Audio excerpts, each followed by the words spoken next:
اعوذ باللہ من الشیطان الرجیم بسم اللہ الرحمن الرحیم۔ حدیث مبارکہ میں ہے من قرأ من القرآن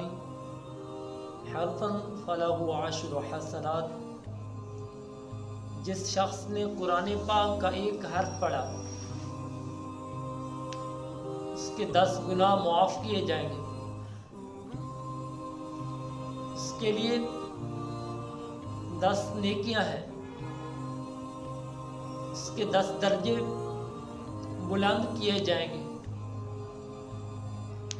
امام بخاری علیہ رحمہ نے فرمایا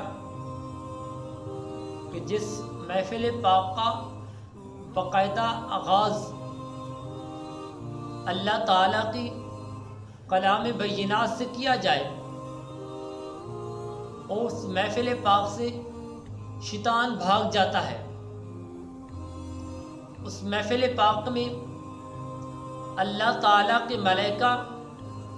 ڈیرے لگا لیتے ہیں،